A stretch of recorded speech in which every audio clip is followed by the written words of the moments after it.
Live. Everywhere. On netrootsradio.com.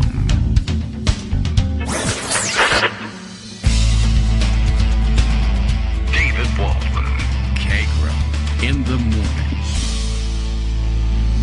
morning. Now, here's David Waldman. Hey, good morning, everybody. How you doing? It is Monday, April 12th. 2021. I don't know, for some reason this is still difficult for me to do. It's a little late in the year to have difficulty remembering what year it is, but I guess pandemic, COVID, whatever, that's still going on, by the way. I don't know if you actually noticed that, but still happening. I'm here to report on this Monday that I have gotten the second shot, the second vaccine dose, and I spent the weekend, very productively, waiting for the onset of some sort of symptoms that, some sort of reaction to the shot. And I guess basically I psyched myself into believing that there would definitely be some. And when I didn't feel it at any given point in time, I guess I just imagined it. I basically spent the weekend walking around saying, there's a symptom. No, that wasn't really it there. So I got lucky. That's good news, I think. I mean, I'm pretty sure I got the vaccine. I don't know. I almost wish I had some sort of reaction just so I could have been positive about it. But, people get a wide range of reactions up to and including nothing at all. So I guess fine, whatever. I shouldn't complain about it. I should be very happy about it. I was a little out of it, a little tired, fatigued, and just sort of generally spacing out. But I think it was because I had set this weekend time aside thinking, all right, any minute now I'll get chills and I'll have to lie down and I won't feel good. But okay, so I can't complain, although I feel a little left out. But I'm glad that that's the case, and I'm up and about, and I don't know, I don't think it's going to have any delayed onset in any of this. So go out and get your vaccine. For you, there's every chance that you too will come away with absolutely nothing in terms of reaction, and I hope that that's the case for you. On the other hand, some of you will get hit hard, as it turns out. But, several million of you less, I guess, than we thought because, lots of people still resisting the vaccine, of course, and problems with the manufacturer of the Johnson & Johnson vaccine, which I want to now prod my over 18-year-old son to go get, and we have everybody signed up. So as soon as they start letting the kids get through, what do they do? 12 to 16 they just had the trial with, and they just submitted their results for an emergency use authorization on Friday. Caught up on this news as we were waiting in line for our vaccines on Friday. So that seems good. I hope that they'll rush that out to the market, such as it is, for the 12 to 16-year-olds. And we'll catch up on all the other news. It's not like we were lacked for news. It was nice to not have a crazy tweeting president again over the weekend. But apparently that's led to some news. John Cornyn is out there complaining that we don't have a crazy tweeting president. And that seems kind of odd. We'll recap some of that. Bill has tweeted us his morning missive. The Kagro in the Morning radio show is live now. Kagro X, me, now the one reading you this tweet, got his second COVID shot over the weekend. Right, true. So today he'll be talking out of his brand new tentacle. Haha, I kid. Or do I? He's never denied talking out of a tentacle. Why is he hiding it? True, it could be any number of conspiracy theories revolving around this possibility. I've rarely spoken about it, but it wasn't until Friday that many of you found out that I was a talking horse who was prescribing ivermectin or whatever the name of the drug is to everybody to cure their COVID. And as a preventative, really amazing. I can't believe what you can find out there. Anyway, lots to cover today. We'll see what Greg has rounded up for us. One of the side effects news-wise of not having a crazy lunatic president tweeting every 10 seconds is we have lots of bandwidth for other background issues that we still haven't solved, like police shooting people of color left and right. And this weekend, what do you know, marked by the same thing as always, a shooting of a young man in the Minneapolis area, I guess a section of town known as Brooklyn Center.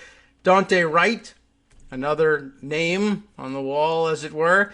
So we'll be dealing with that for a while. I don't know how much discussion we'll give over to it this morning, but we have to note that that's the case. And right alongside it, a months-old case, thankfully, that did not end in a shooting, but that once again involves what should ordinarily be, I guess, a routine traffic stop, if there even is such a thing anymore, in which a black driver is stopped, and for some reason the white police are certain that they are about to be ambushed by 30 divisions of Viet Cong or something, and they have the guns out and ordering him out of the car and pepper spraying the guy. And as he's a soldier in uniform, an officer at that, in uniform. And, now I guess it's now an issue because the body cam footage has finally come out that basically shows that cops were kind of off their rocker. Once again, imagining danger where there really was none.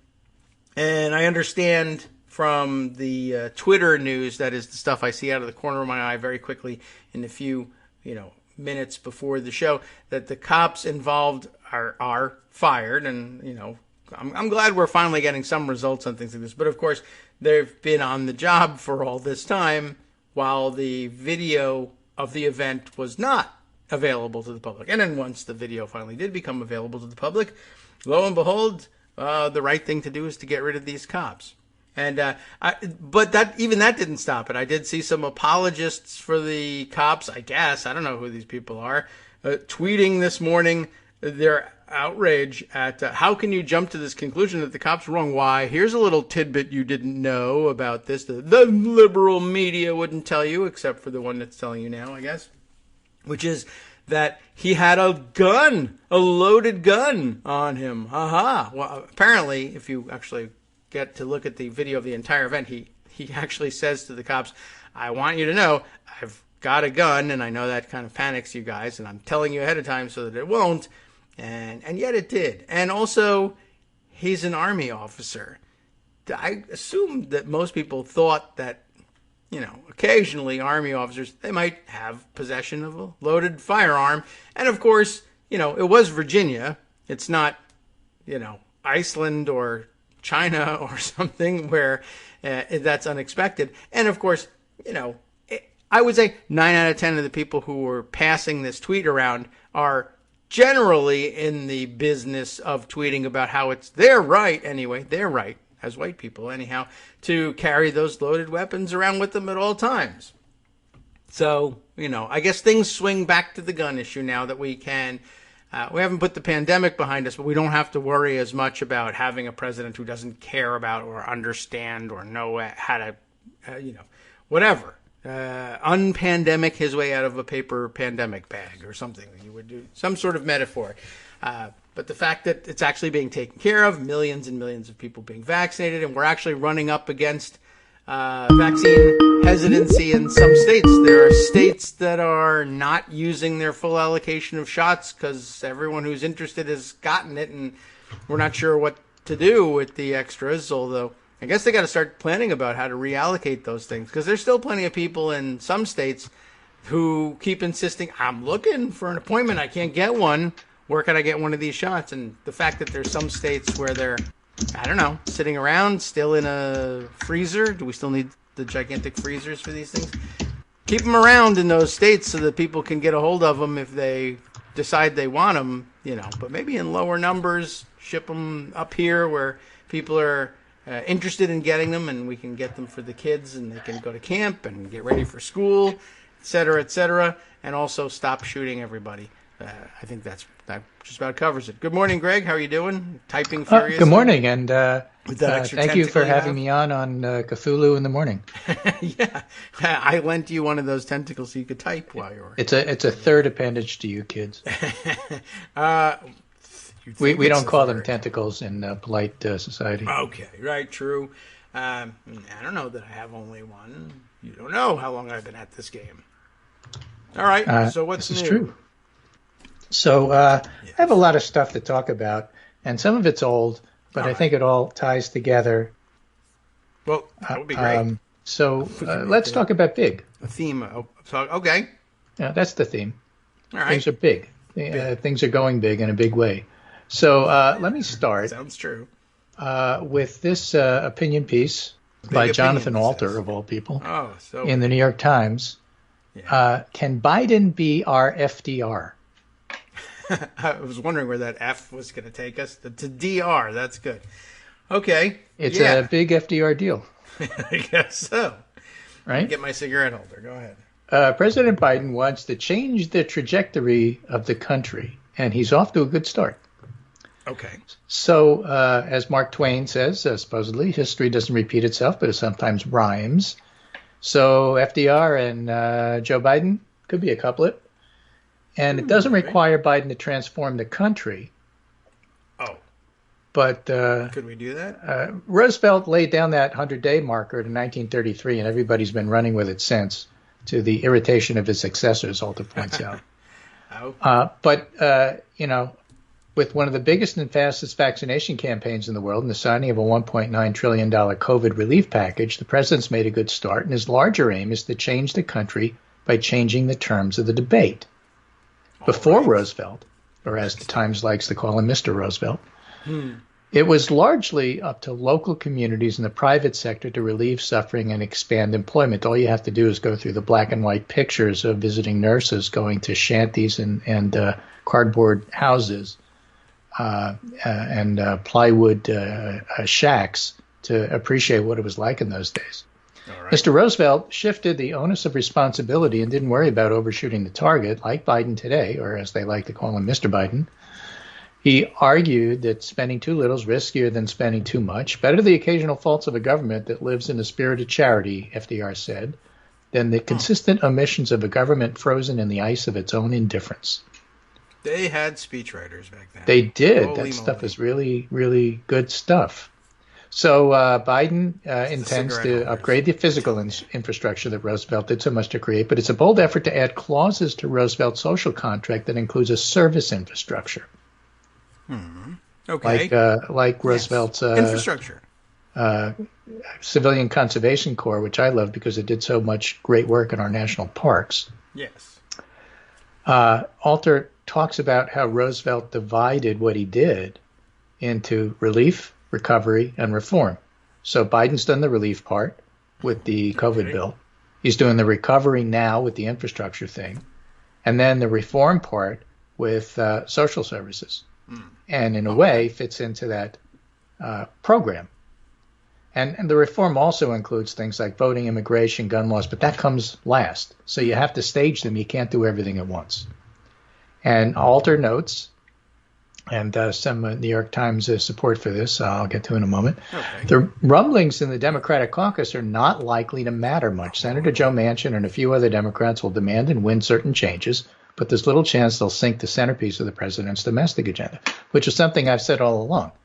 Put extra stuff in there, let Manchin take it out. Everybody's happy. No big deal. Said that. Right? Yeah. Well, we're all prepared for that. You've done a great job getting us ready for that.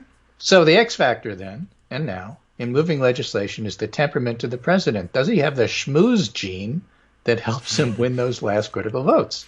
Schmooze gene. Okay. So we'll see.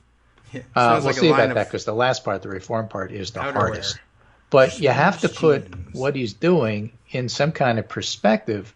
And so that's where these other pieces come in, which I think were fascinating, especially the Tom Edsall piece I'll get to last. Mm-hmm. Next one on the list is Dan Dresner, writing today in the Washington Post. Twilight of the economists, more like Twilight of the neoliberals. Yeah. Well, and he writes about the fact, and he mentioned something that I use as a jumping off point to, I think, the really interesting article. Yale University Stephen Skowronek has explained the Trump presidency better than other theories, including mine. His theory places Donald Trump in the disjunctive presidency bin, the same category as John Quincy Adams and Jimmy Carter. Presidents who take office as the exhausted heir of a bankrupt political ideology. These presidencies, by performing so badly, are usually followed by transformative presidencies that lead the country in a decidedly different direction. In other words, Roosevelt and maybe Biden are the transformative presidents, but the ones preceding, like Trump, are the the exhausted remnants He puts Carter in that category too, followed by the Really? transformative Reagan. That seems unfortunate, but okay. Yeah, but that's not even the thrust of his article. I thought that was the most interesting. But what he's also talking about is the fact that Biden's policy ambitions, which are pretty big, Yes. are not using the usual sources. The usual people are the Robert Rubins, the financiers, the economists who basically direct everything, trade agreements and this and that and everything else. Biden's not listening to them.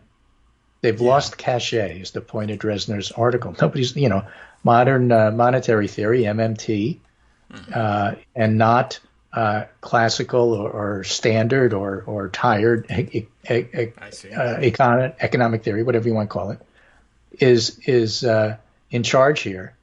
And he's not using economists as, but I can't do this because I have to figure out how to pay for it. Mm-hmm. Oh, he'll throw a bone here and there. But this isn't an administration being run by Larry Summers. Summers will write op-eds about how nobody's listening to me. But that's because nobody's listening to him. Well, then he's right for once. Right. So, so it's an interesting takeoff on where Biden's going and how he's not using the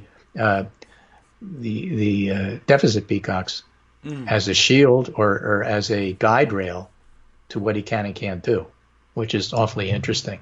The third of the four pieces in the series is by Joe Lawrence and Greg Zaroya, just published in USA Today. Biden wants to do big things for America and history. He should get them done any way he can. Right. So he's already commenced to redefine bipartisanship, for example, as what most Americans want, as opposed to whether a bill in Congress can get support from both parties, which is a really stupid way to do it. But that's what reporters insist on, because everybody knows that infrastructure doesn't include the internet because it didn't in Eisenhower's day.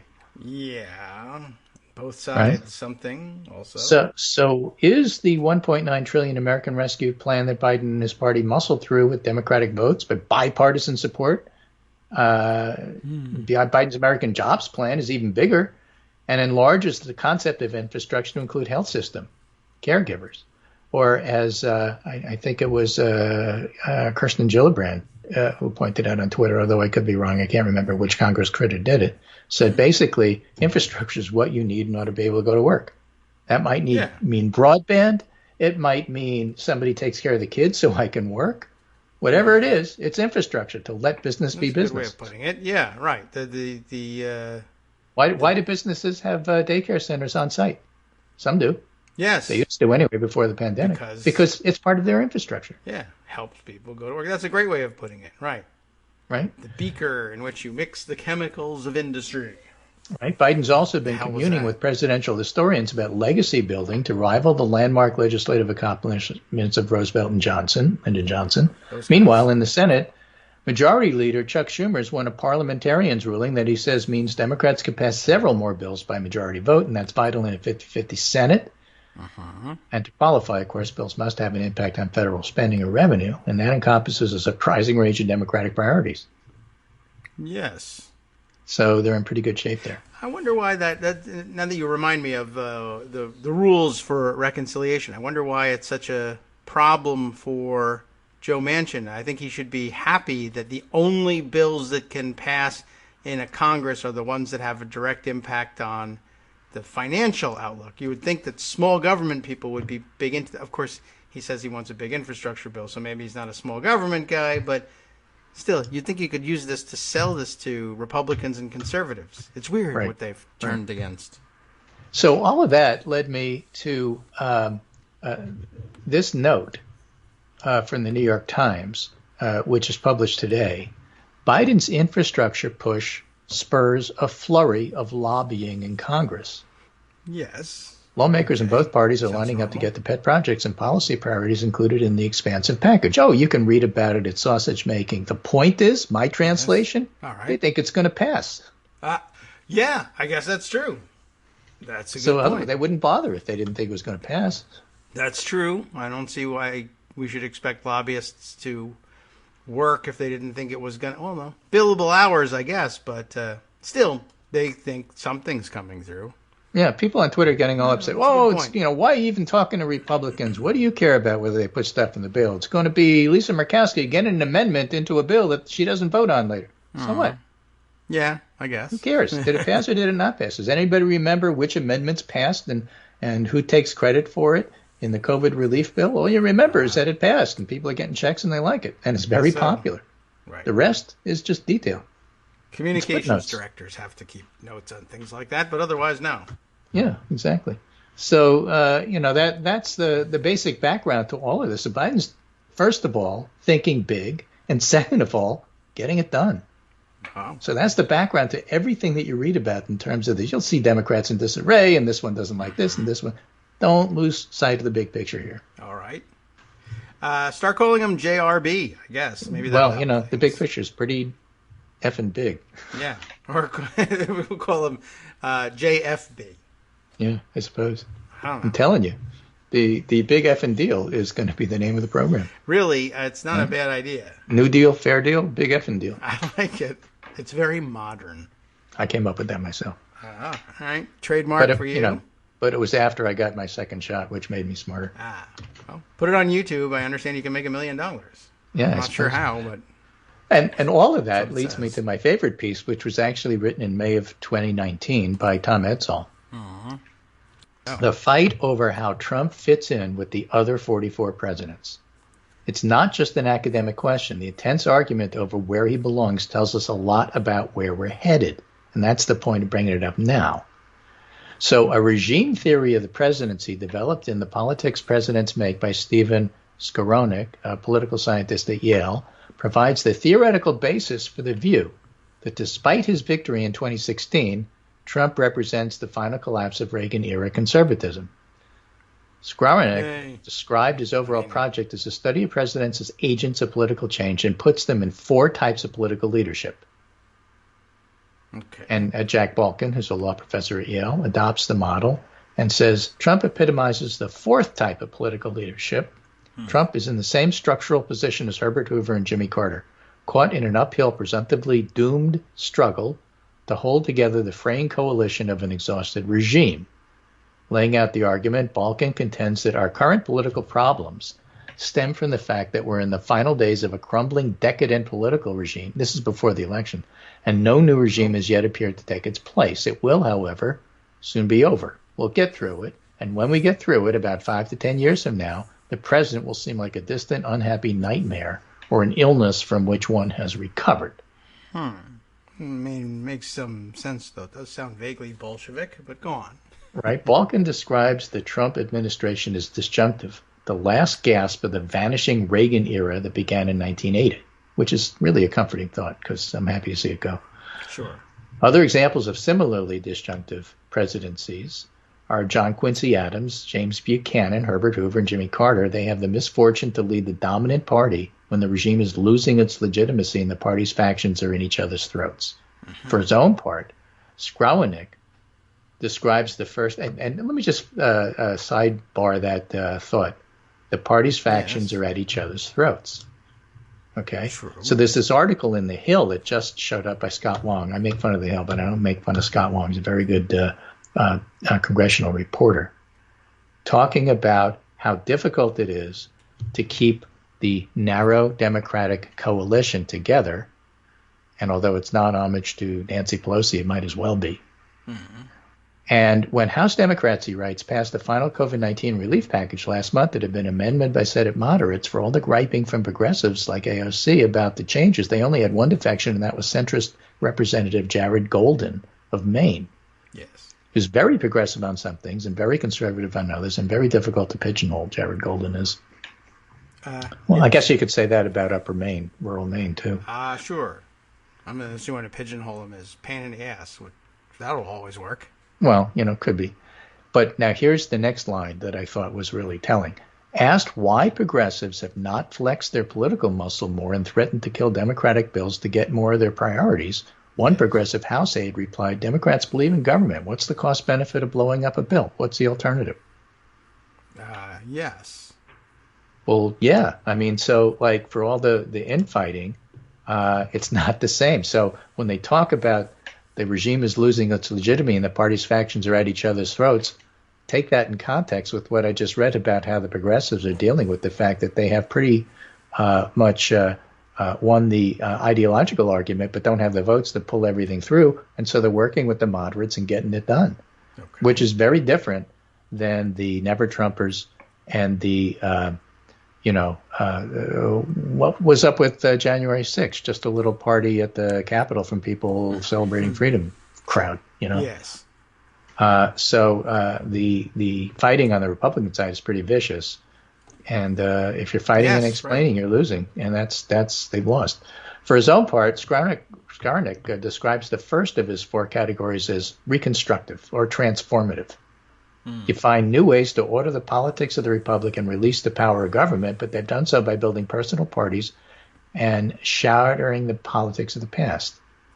So each of these great political leaders, Jefferson, Jackson, Lincoln, Roosevelt, Reagan, great in terms of getting stuff done, not great necessarily in terms of Jackson's personal choices there. But he got it done. Passed on a newly circumscribed regime so tenacious as to implicate their successors in another cycle of gradually accelerating political decay. So you not only win and you not only change things, but you vilify your predecessors so that you can start your own new regime. And Reagan was very good at that. Yes. These regime-establishing presidents have been followed by a second cycle of affiliated presidencies, Truman, Kennedy, the Bushes, who basically continue the work of their predecessors. Yeah. The third category is successful opposition party, Eisenhower, Clinton, Obama, opposition to Reagan. And then the fourth is this disjunctive who just have things fall apart, and that's where Trump hits. Okay, so the people who are just, incompetent and watch everything crumble around them. Although some of them were actually competent people, but just Trump. But things still crumbled around them. Yes, that's true. Well, that was going to happen around him regardless. Interesting. All right, we'll be right back. Hi, it's me, David Waldman, your host for Kagro in the Morning. I have good news to report. Many more listeners like you are making critical contributions that keep our show on the air. Makes good sense, of course, and patreon.com, Patreon.com, makes it simple. Now you can make easy, secure, recurring monthly contributions to support our show. Patreon.com/KagroX gets you straight to our donation page. Maybe you'd like to thank us for helping keep you sane during the Trump era. Maybe you're looking forward to in-depth explanations of what's going on in the Biden administration. Whatever it is that keeps you listening, we need your help to keep bringing it to you. And hey, if you happen to prefer using PayPal or even the Square Cash app, we're up and running with those options too. Thanks again, everyone, for all your support. We literally could not do this without you. Yeah, I gotta go find that. All right, well, welcome back now to the Kagro in the Morning Show here on Netroots Radio, where Greg Dworkin is going to find this thing. What do we have to go find? More? Let's tell everybody. Well, the prediction that was made actually prior to the election that should Biden go ahead and win, he's going to surprise a lot of people by being more of a transformative president than people thought, based on this regime theory here. In other words, if Trump really is the end of the picture, and here's another quote from the Edsel article. Balkin and Skroener contend Trump falls in the same disjunctive category as Hoover and Carter, leading Balkin to argue that, and here's the quote, Trump's greatest gift to the country is the gift of destruction, not of the country. He's a chaos agent. We've said that. But of the coalition he leads and the complacent oligarchy that strangles our democracy. The greatest irony of a fool like Trump is that by betraying his working class base and wrecking the party, he may well help make American democracy great again. He is the unwitting agent of reform. Amazing. And then Edsel adds, would that it were so. Well, okay, not 100% sure on that. He's very unwitting. It was 2019. He couldn't guarantee that Trump was going to lose. Yeah, true. Okay. Yes, that's fair. Good reminder. I forgot what time period we were in. Right. So I think that's all good. So when Dresner was writing about Biden, In an interview in October with the Nation's Richard Kreitner, this same political scientist, Grauernick, suggested that if Joe Biden won, he might surprise people. And here's the quote, again, before the election. Joe Biden is possibly the least likely reconstructive leader you can imagine, and yet I'm not giving up on him completely. In some ways, having a moderate with a reconstructive movement or coalition at his back is exactly where you want to be. Now, fast forward 6 months, despite his smaller than expected victory, Biden's policy ambitions have been big. And so it goes on to talk about how Biden has less trust in economists, and so does everybody else. Yeah. After decades in which economists and financiers have run rampant in the marketplace of ideas, could this be one of those dreaded inflection points? Has economics lost its policy-making mojo? Calling me skeptical. But again, it's not the economists so much as the neoliberals that have lost the argument here, which is an interesting way of putting it. But the point is that those who are looking at it and categorizing the presidents in terms of where they fit, it just naturally follows, no matter who's elected, that if Trump is at the end of a dying regime, whoever follows him is going to be the next transformative president because they're going to lead to something that wasn't like it was. And so Biden doesn't have any choice. He has to be transformative by his existence because Trump made it so. Maybe that's what, then that's what did it. Because they are right. It was interesting thinking back with this in mind, the idea of his being this big transformative president, and it wasn't likely and people didn't believe. I mean, the conventional wisdom, such as it was among political journalists, I mean, how long were they asking, but will he run for a second term? And isn't he really a caretaker? And doesn't this mean he's basically just going to return things to normal and then... And isn't he really the sleepy Joe that Republicans say he is? Because we won't write about it, but they keep saying it, so we're going to integrate it into the way we think about him. Yeah. That was definitely the take of the... I mean, look at John Cornyn today. Yes, right. Cornyn is saying, how boring and unconventional his tweets are. Right. Is he really in charge? The way it always used to be? I mean, I guess. Right. What does he mean? Is he really in charge? Who does he think is in charge? Yeah. Jewish space lasers? Yeah, exactly. I mean, I guess that's the only thing you could think of. I don't know who else he would suggest is in charge, but what an odd thing to say. Not to mention, I mean, you could break down the comment itself. I think he said it was that his tweets were unimaginably conventional, which you don't have to imagine the conventional. It's right in front of you. But I don't know. The whole thing was very weird, and the idea of complaining that he wasn't setting things on fire with his tweets of the weekend, which is exactly what even Trump supporters, if you ask them, tell me one thing you actually don't like about Trump's presidency. Well, I'm actually kind of tired of the stupid tweets. Yeah. John Cornyn. Well, there's other things to be tired about. Here's 2 articles to follow up some of the bigger picture things about Trump, which makes it imperative that he's the last of a dying regime. This one in 538 today from Julia Azari, a political scientist also quoted in the Etzel piece. Democratic values are still under attack, even without Trump in the White House.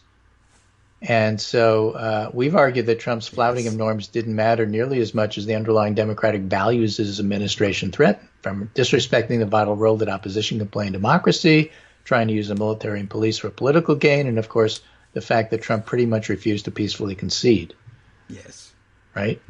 And the fact that growing economic inequality challenges who has a voice in politics is part of this transformative moment, and why many people are eager to move on to the way it was under the dying Reagan administration.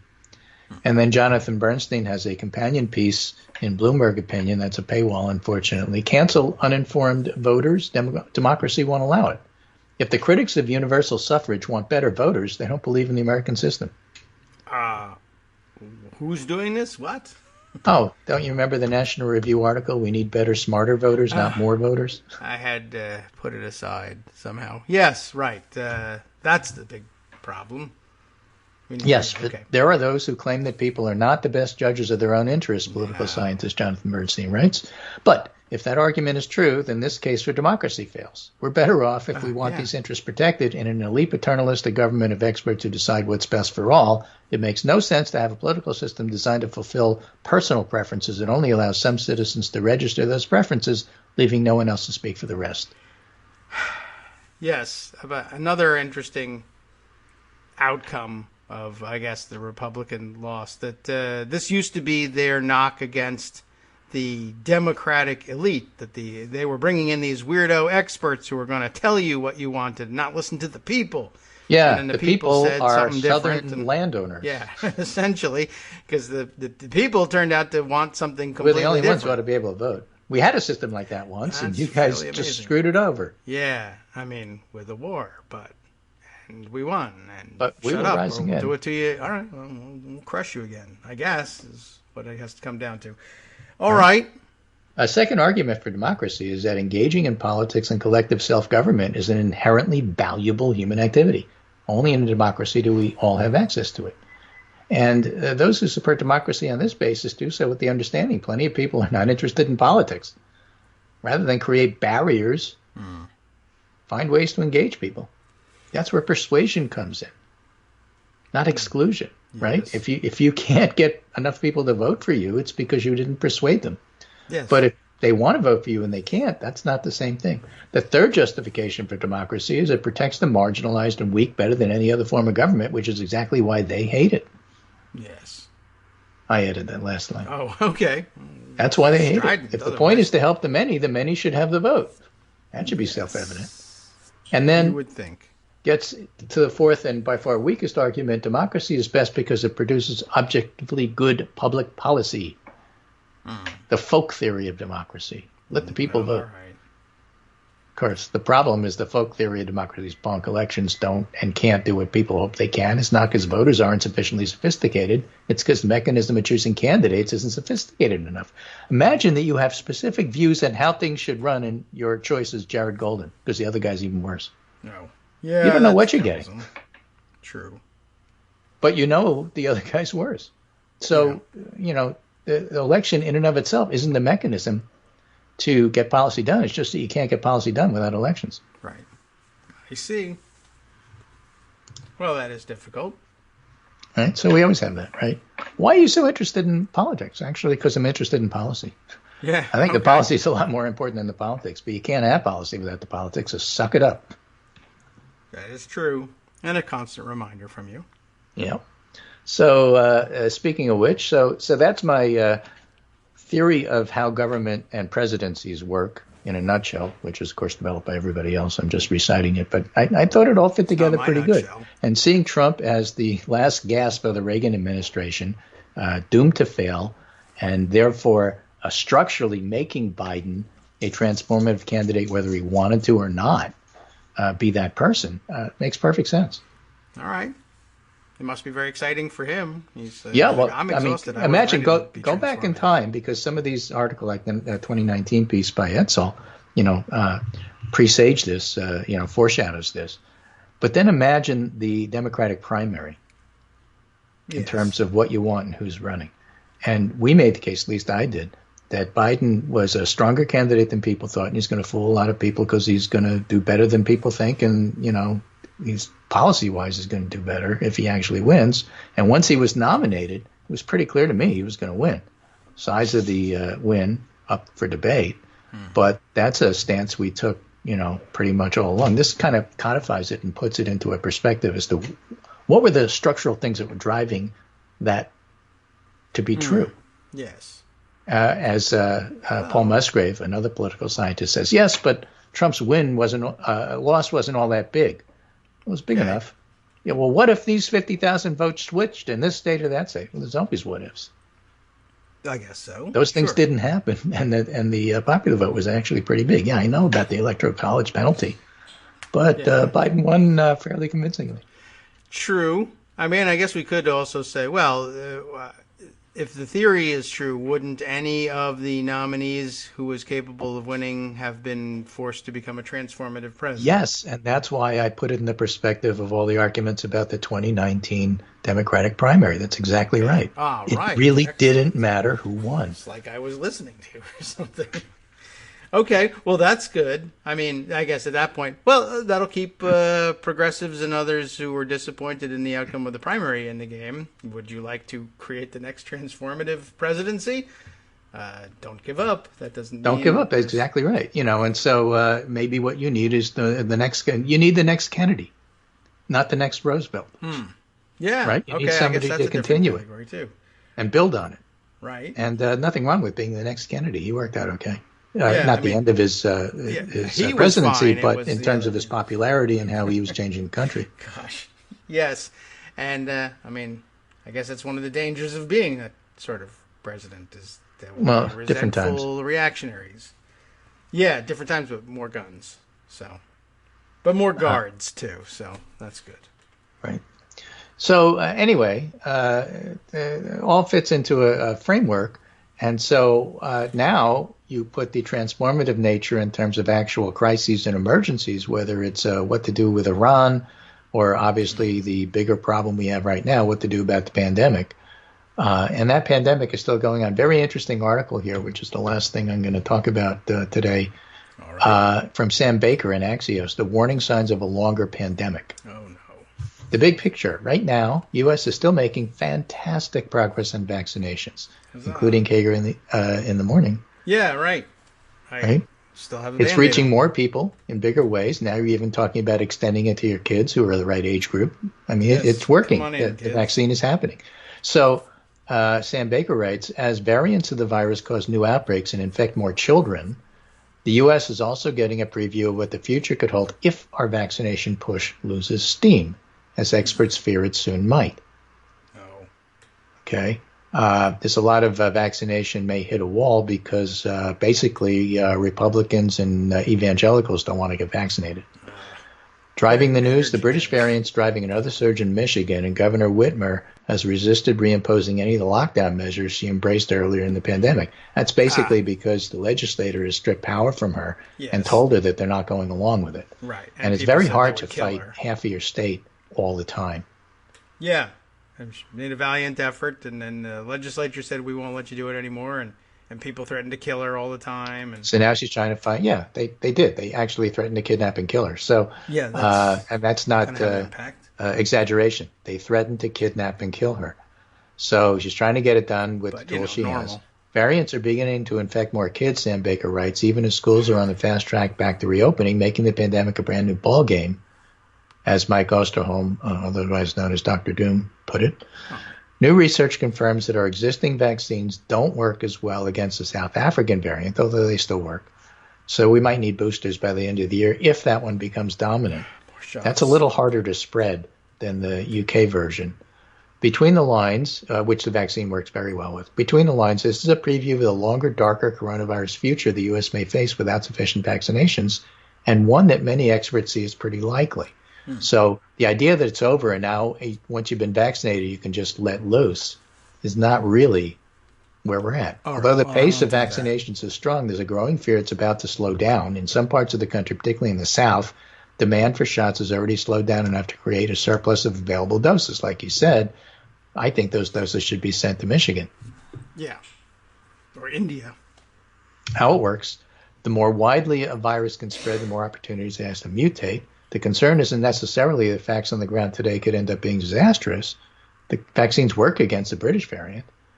But if we don't control the virus well enough, then maybe there's yet another new variant. So the bottom line is this darker future is preventable, and our abundant supply of highly effective vaccines is the way to prevent it.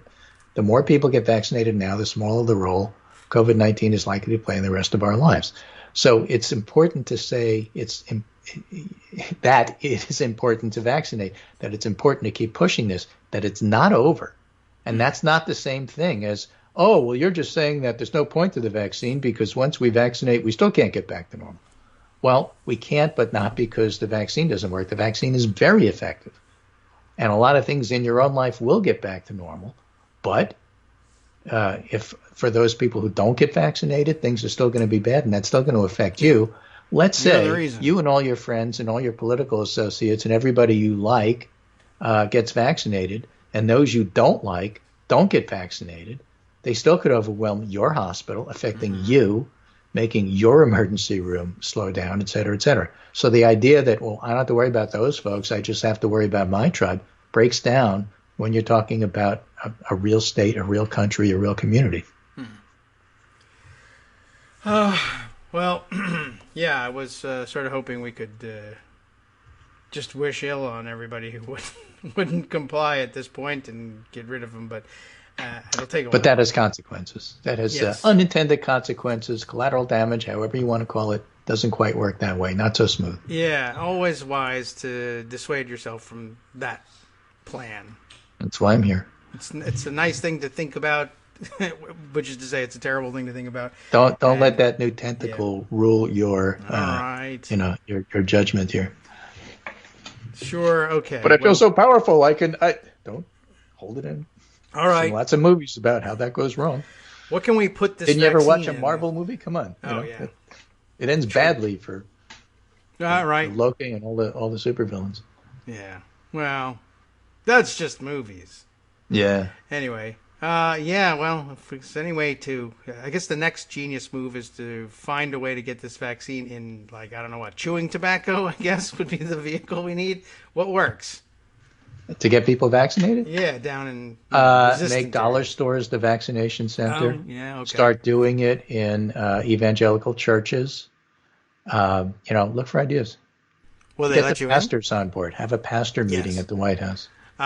Invite Yeah. them. And Tell shoot them you don't with have to darts. approve of my politics. Just get your flock vaccinated so that you can still yell at me. Yeah, that's true. We won't be able to hear you if you're dead, sir. Yeah. Get But the flock vaccinated. those empty seats we'll there say are the to them. pastors who Like you said it was all a hoax, who unfortunately can't be here for various and sundry reasons, like they're dead. But, yeah, well, I don't know. I guess. Just a reminder, but still, invite the skeptics. I guess so. And certainly, as far as redistributing the vaccine, I do want to at least see them make an effort to keep some in state and do some outreach. There's Yeah, definitely. they don't have to send every single vaccine dose to Michigan. Just but it's an increase idea, the allotment, but, that's yeah. all. That's true. And We have a it's policy probably that if you're having a hotspot, we're going to increase vaccine. Yeah. That's all. that sounds normal and defensible, and there'll still be some down south. There's definitely a population that is not so much resistant as hard to reach, but they may also be resistant. But with a little outreach, you might change their minds. But then there are some people who are dead set against it. Okay, Well, fine. You people who are dead set against it, you can't have any. What do you mean I can't have any? Well, we should try that. yeah, well, fine. Then you can have it. I think there's some reverse psychology that could be used here. I'm still shocked that Republicans are coming out against vaccine passports when they could be using it to suppress vote turnout. Get a new What are you vaccine. kidding? Get a coronavirus vaccine or a COVID vaccine with every PlayStation 5 you can get your hands on. Ah, well, the donuts are doing something, so Yeah. maybe one of those as well. All right. Well, yeah, that's it's been an interesting story for some time now, and I'm still a little bit puzzled as to why Republicans are resistant to the idea of imposing some sort of new kind of identification that minorities are having difficulty getting a hold of. It's a real shock, but Republicans are doing a lot of things these days. Well, speaking of which, there was an article this morning in my local paper, my Hartford Current, which is from Hartford, not local, but vaccination on wheels, mobile clinics bring the COVID-19 vaccine to Connecticut's hard-to-reach residents. So they're really trying as best they can That to we try to need to reach do. people who they can't reach. The local clinics seem to be working well. The mass vaccination centers in the mall seem to be working well. Connecticut's where I up to went. about 40% of the eligible population having at least their first vaccine. Good. And that's a pretty good number. There's other states that are doing a little bit better. There's a lot of states that are doing a lot worse. And, it's just important to get it in however you can. I wonder if there's a way to distribute vaccine in what location would you look for? But I wonder if there are among the vaccine hesitant people who are only reluctantly vaccine hesitant, but who, if they could get the shot without any of their family or neighbors seeing them get it, and they could still deny having gotten it. I don't think so. I think people who are okay. hesitant at this point, for the most part, have actually thought about it a little bit. Could be. I don't think it's the caricature of, I get my information on Facebook and nowhere else. I think people actually have thought about it, and for various and sundry reasons. I have, since you brought it up, this really interesting piece here about nurses. Oh. Okay, and I think again, I've had this experience myself. Trying to persuade them to take the flu vaccine in years past. Right. Okay, listen to this. This is by Kristen Choi, who's a PhD RN who does research in this area. I'm often asked, why are so many nurses declining the COVID vaccine, and I'm usually unsure how to respond. I'm torn between being embarrassed and upset by low vaccine uptake among nurses, or sympathetic to the reasons why nurses don't automatically trust hospitals and biomedicine. Mm-hmm. I'm involved in a study of COVID-19 vaccine decision-making and perceptions among healthcare workers, and I've gotten to talk to nurses firsthand who both accepted and declined the vaccine. Some things I've learned. 1, most declinations by nurses aren't a hard no. They're more in the camp of not yet, and some I don't know yet. Mm-hmm. Nurses are not declining because they don't understand research. They're often declining because they do understand research. Oh. They're concerned by the lack of long-term data about mRNA vaccines because they know most vaccines have data for much longer periods of time. And this is one of the number one concerns that has come up in my interviews, and it's not unreasonable, even if I disagree personally. Some nurses are declining because they're pregnant or breastfeeding, and there's limited data about these issues, though we're learning more all the time, and this makes sense because nursing is still a predominantly woman profession. Mm-hmm. Most nurses said they go to the CDC, NIH, and research literature first to learn about COVID vaccines. I didn't talk to any in the fake news anti-vax conspiracy theory world. Not that they don't exist, but they don't seem to be the majority of those declining. Okay. Several nurses pointed out that pro-vaccine messaging and high-profile coverage of physicians getting the vaccines was not compelling and didn't dispel their concerns. They said they would have been more convinced by hearing from patients. And they wish for a vaccine from message from patients than from hospital leaders and physicians who've not always historically treated nurses with respect, looked out for their safety, and sometimes prioritized pharmaceutical and biomedicine interests over patient safety. So the high-paid consultant to the pharmaceutical company, who happens to be the infectious disease doctor, says he would get it. Well, he's being paid by the... that's not an unreasonable thing if you're working with them and you know who they are. How are you going to get information like that from patients? I mean, they're there because they aren't vaccinated. Well, you offer it, and then you hear from them. Can you get it? It's been some ERs are now offering it. Like if you come in for something, and by the way, do you want to get a COVID vaccine? We did that for flu. We made it policy that if you were admitted to the hospital on your way out, you were offered a flu shot. Okay. Well, that's okay. That's right. Not demanded, not mandated, but we're making it available to you. We'd like you to get a flu shot before you leave because it's flu season, and here's your opportunity. I'm thinking. What do you say? Right. Oh, okay. Well, I mean, okay. So there they would hear. Although if they're on their way out, the nurses aren't going to hear from the patients. But if you're going to do a PSA, a public service announcement, don't have Fauci do it. Have patients do it. Okay. The most common reasons nurses told me they did decide to get the vaccine is to end the pandemic and protect their families and communities. We should think much more about these themes when it comes to vaccine messaging. The reasons some nurses are declining the COVID vaccines are complicated. They're not a homogeneous group. I'm sure these themes didn't even come close to capturing all the reasons why some nurses said not yet, but it's not as simple as they're conspiracy theory anti-vaxxers, so they obviously don't have enough education. The fact that nurses do not automatically trust hospitals and pharma makes perfect sense given how nurses have been treated in this pandemic. I guess so. All right, and Abby's got her own objections to things. That's fair enough. I didn't know she had a thing about nurses, but I thought that was pretty compelling. And so I know that, again, I've worked with them very, very closely, not only just like side by side at the bedside, but also on the issue of getting vaccinated. Yeah. And this is one of those situations where if you're telling me that I have to, and I don't know fully why I should, and especially because I'm thinking of getting pregnant, even though I don't want to announce this in front of the whole group. Yeah, all right, fair. I'm going to think a lot about whether I'm going to do this. Okay. Yeah, I mean, there's certainly a lot of reasons that sound like they make sense. That is a completely different group than evangelicals who simply don't do it because God will tell me whether or not I should get the vaccine. Yeah. And if God doesn't tell you, ask your pastor, because maybe your pastor talks to God. That's the deal. Okay. In other religions, you don't need somebody; you could do it yourself. But in this particular situation, if the pastor is your communication with God, then convince the pastor.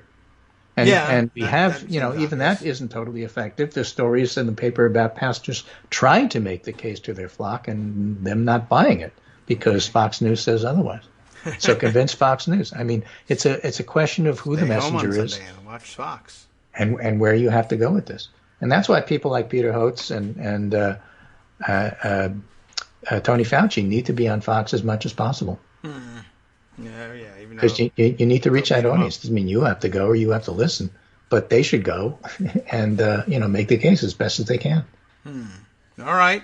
Well, that's an interesting perspective. I don't know how many opportunities nurses are going to have to hear from patients that they got vaccinated, but I guess if you have the patients the focus of the PSAs. I guess so. If you can find them and bring them back, but they didn't have to be coronavirus patients. They could be patients for anything who then go and get vaccinated for coronavirus. Exactly. Okay. All right. Well, that makes more sense because I think that one of the questions I wasn't sure, but I got the shot because I want to be able to see my family. I want to hug my grandkids. That is just so effective. Okay. It was effective with seniors. Oh, what about the grandkid? Well, you want to be hugged? Yeah. Maybe you don't. maybe we need something different. You want to go out and party?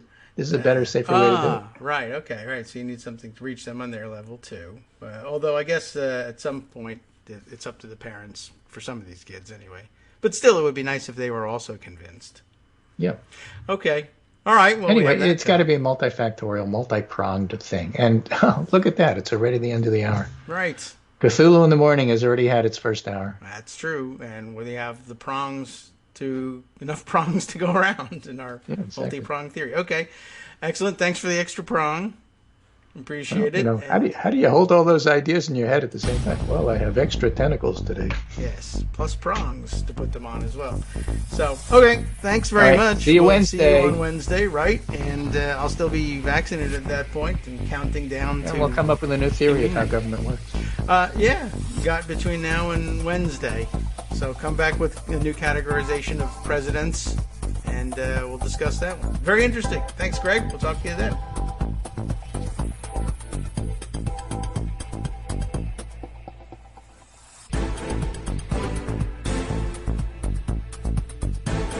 All right, welcome back now to the Kagro in the Morning Show here on Netroots Radio. Greg tells me on the way out he was checking in on which vaccine I got. I got the Pfizer vaccine, and I don't know. He said on the way out, I guess they're reported to have, in fact, less side effects than the Moderna vaccine. Anecdotally, so far, as I've heard from people who've gotten the Johnson & Johnson vaccine, less side effects there, too. So maybe there's something to it. Don't know what that means for you. And if you're scheduled to get a vaccine and they have Moderna, take it. But, I don't think you should hold out or anything. I mean, you should use up it's good vaccine. Greg got the Moderna and he's fine. Everybody who gets it is fine. And I guess some people have the reactions, and I guess we're getting to that point. For a long time, I felt like they were trying to keep that under wraps, like which one is better in terms of side effects, because then you'll have this ripple effect of people saying, well, I don't want that one, I want the other one. But I'm sure there's plenty of people who had side effects from Pfizer as well, and don't worry about it too much. But I guess I lucked out. Maybe that's the reason. Whatever it is, I'll take it. And just like I will say this, I don't think I knew that going in. But if I had gotten there and they said, what we have today is Moderna, I would have said, that's what I'm taking. And afterwards, if I had had side effects, I'd be sad about it, but whatever. I'd be vaccinated, and that's not. Anybody who has contrary stories, you can always send them in. Let's see. Here's one. Darwin got his shot as well, Johnson & Johnson. Good news. Arm soreness, although... a little morning typo. It did say arm sourness. So I don't know whether his arm might be sore and he's sour about it. That's entirely possible. What do you mean soreness, I think. And that's it. So good news there. And although I guess that could be like, well, that would be a morning typo thing. Like I could see where pre-coffee, perhaps, you might say, oh, all right, yeah, well, maybe that's sort of looks like sore. What? His arm is too sore to type. Arm too sore to type correctly? Yeah, okay. But, I mean, that's, I'm looking at it and it's like, that's a kind of, it is a misspelling. That's the truth of it. But it's the kind of one that would be like, that kind of looks like it could be the word sour, S-O-U-R. I mean, all right, well, so it seems to me like, don't worry about it, Darwin. Jeez, I shouldn't have mentioned it. I shouldn't bring it up. Anyway, the point is arm soreness, and that's it. So that's good news because, let's see, I think I talked to a friend locally who got the Johnson & Johnson. He said he was like on his back for 2 days from it, but okay. And didn't Joan say that she got the Johnson & Johnson and she had about a day and a half of symptoms of, some all the ones we hear about, feverish, low-grade fever, chills, etc., stuff like that. So if you can avoid that, that'd be great news, Darwin.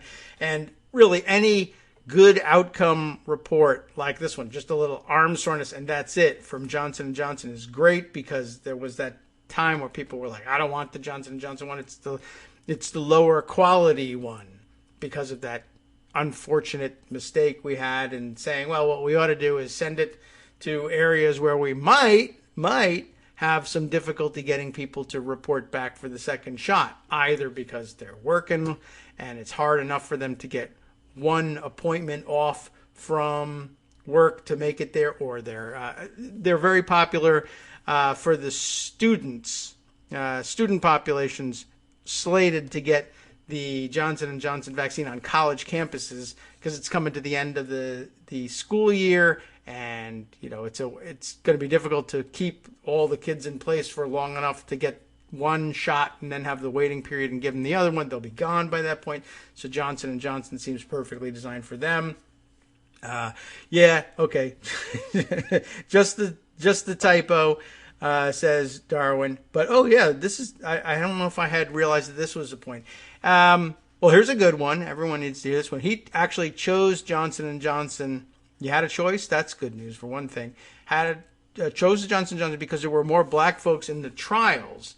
So that's interesting. I didn't know that was the case, and maybe that would be helpful in addressing hesitancy, and maybe it was helpful in addressing the hesitancy in the Detroit area, where at first the reaction was, well, like we were talking about, they sort of extrapolated from the idea that they were sending one dose vaccines to Detroit. I mean, I wouldn't be surprised, quite honestly. They wouldn't be wrong either if residents in the Detroit area said, whatever the government sends you for free is probably the one that the white people didn't want or whatever. I'd say you would not be wrong all the time for that one. But on the upside, they actually had more black folks in the trials, and, that makes a difference in their own specific health concerns that you would want. Basically, you want the folks like you to be the ones that they conducted the trial on, because that's the way to best trust the outcomes of the trials. I can understand that. That's a good point. Well, anyway, that's good news, and I guess you can all share it. If you think it'll help anybody get over their hesitancy, you can pass out that bit of information, and you can tell them, I also know a guy that got a little arm soreness, and that was it. Fine. And if you're looking for arm sourness, you're in the right spot.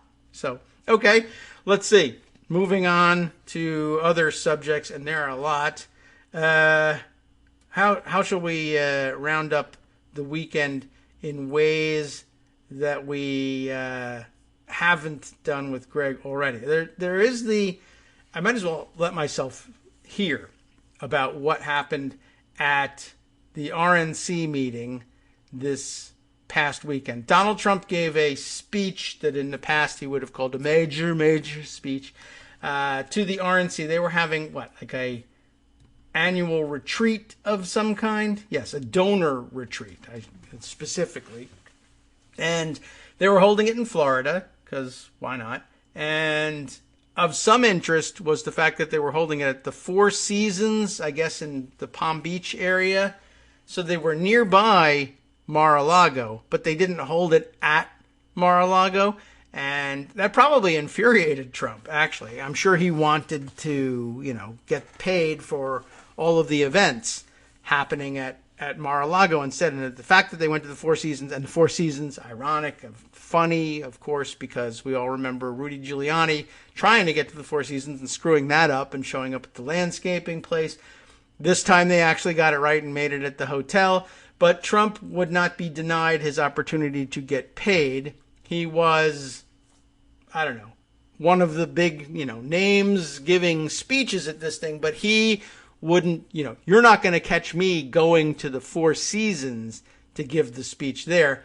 I'm going to do it from Mar-a-Lago. You have to come to me.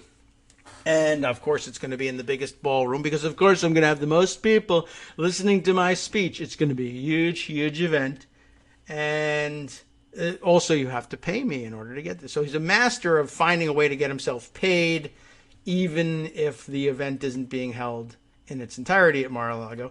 So then he gave a speech, and look, there's a nice picture of him holding up his tiny little fingers and everything. And it's everything you kind of thought that was going to happen.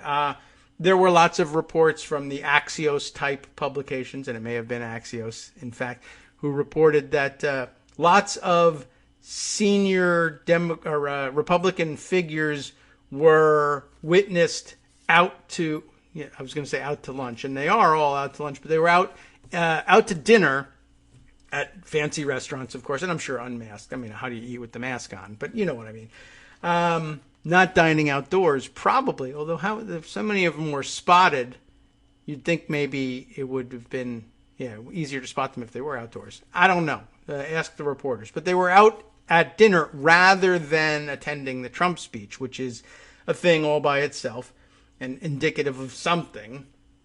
And whatever it is, I'm sure it should be interpreted as embarrassing to Trump. Anyway, those who did attend didn't have much good to say about the speech either. They said it was terrible, that it was, generally speaking, this is the RNC donor retreat. This is their opportunity to charge up major donors with pep talks about how they're going to win in 2022 and they're going to take back the House and you take back the Senate. We need your help. We're going to win the White House in 2024. And we got to prepare, yada, yada. But there's supposed to be a particular flavor to the speech. It's going to get you to open your wallet and give money. And, of course, this was a microphone and an opportunity for Trump to give a major, major address. So what's he going to do with it? He's going to say, this is terrible. The election was stolen from me, and they're cheaters, and they've got so many illegal immigrants are voting, and we have to take it back. And January 6th not only wasn't a mistake, it was a great idea, and I'm awesome for doing it. And that the next 4 years, for me anyway, again, he's supposed to be getting them to open their wallets for the RNC, and his his speech, his comments were, I am out for revenge. I am going to destroy all the people who didn't stand with me. I'm going to destroy any Republican who voted to impeach me, certainly. And even those who voted to acquit me, some of them are dumb sons of bitches like Mitch McConnell. And he denounced Mike Pence at the thing and hinted that maybe Ron DeSantis, who was in the room and up on the dais with him, would be his running mate. And it was just a giant disaster for Republican donors, which, what do I care? I'm glad their whole weekend was a disaster.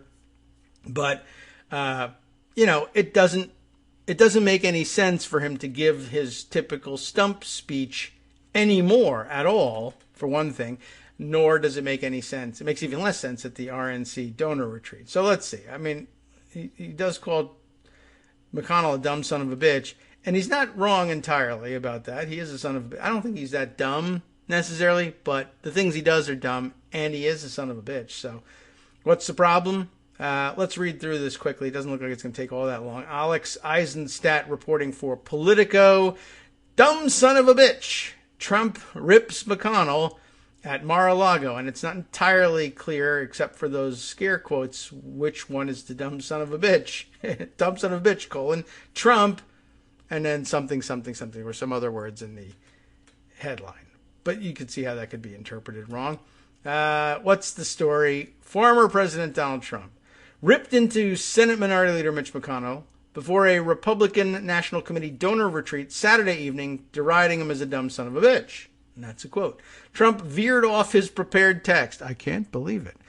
During a roughly 50-minute speech before several hundred well-heeled GOP donors at his Mar-a-Lago resort in South Florida, saying he was, quote, disappointed in former Vice President Mike Pence, calling last year's presidential election a fraud and mocking Dr. Anthony Fauci. Get a new act. The former president spent several minutes tearing into McConnell, saying he didn't do enough to defend him during the February impeachment trial. He didn't get convicted. That's called enough. At one point, 3 people familiar with the remarks said Trump called the Senate GOP leader a dumb son of a bitch. Trump also went after McConnell's wife, former transportation secretary, his former transportation secretary, you might point out at some point, former transportation, like just somebody's, there's dozens of former transportation secretaries around here. One of them was Elaine Chao, and he went after her. Why? For resigning her cabinet post after the January 6th insurrection. The only person who believed that Elaine Chao actually resigned in protest of the insurrection is the guy who led the insurrection. That, I guess there's news value in that. A spokesperson for McConnell, this is Politico, right? A spokesperson for McConnell, the Kentucky Republican who was just reelected to a 7th, 6-year term last year, like, in case people who read Politico don't know who Mitch McConnell is, but they're trying to make the point of he's got electoral strength of his own, and he doesn't need to borrow from Trump, which is a good point, I guess. Anyway, he didn't immediately respond to a request for comment. The latest verbal broadside against McConnell, the most powerful Republican still in elected office, comes as Trump emerges as a dominant force in GOP politics. I get the sense that Alex Eisenstadt spoke to a number of McConnell operatives, I guess in trying to get comment from the senator, and then got lots of background tips about how might you phrase your story to indicate that as between the, quote, dumb son of a bitch and the guy who said that, which one of us still has political power? So I guess they got their jabs in. That's good news. The former president has in recent days sought to rev up his small dollar fundraising apparatus, and he is issuing a steady stream of endorsements for 2022 midterm elections, in addition to battles over state party chairmanships. Though many of Trump's 2022 endorsements align with McConnell's preferences, including backing a number of incumbent Republican senators for re-election, he has occasionally gotten crosswise with the Senate leader. Trump has pledged to oppose Murkowski in next year's Alaska elections after Murkowski voted for his conviction in the Senate trial, though McConnell and his top allies say they'll support Murkowski's re-election. It isn't the first time Trump has gone after McConnell since leaving office. In February, Trump released an extensive statement bashing McConnell for being a dour, sullen, and unsmiling political hack, which really doesn't sound like Trump, quite honestly. Too eloquent. Dour? It's not a word he knows. The statement came just days after McConnell took the Senate floor to flay Trump for his role in the January 6th Capitol insurrection. Big deal. BFD from that. It was nothing. Several attendees said there was little response to Trump's insult. Much of Trump's Saturday night speech was aimed at relitigating the election results, on which the former president has remained fixated. At one point, he said he remained disappointed with Pence for not doing more to stop the certification of the election, which he called rigged. Of course, duh. What's interesting is, of course, that he's still fixated on it, and others describe him as fixated on it. I think I saw in the article about who was out to dinner instead of watching the speech, one of the people that was out to dinner was Rudy Giuliani, which is, I guess, a little bit of a surprise. You know, you'd think he would have been there hanging on every word, but he, I don't know, maybe he was on a mission. He was out to dinner and gave someone a comment that, actually Trump is over it and ready to move on. But he spent an hour speaking about how he wasn't over it, so I guess Rudy is as full of it as ever. Trump's ongoing criticism of Pence has created a rift in their relationship, which I really believe they never had a relationship. While several other potential 2024 Republican hopefuls made the trek to South Florida for the event, Pence did not. That's because Pence is trying to run for president in 2024, and Trump still says he's going to do it, so they really can't be on the same page. The former president also savaged Fauci, saying that he gave him bad advice.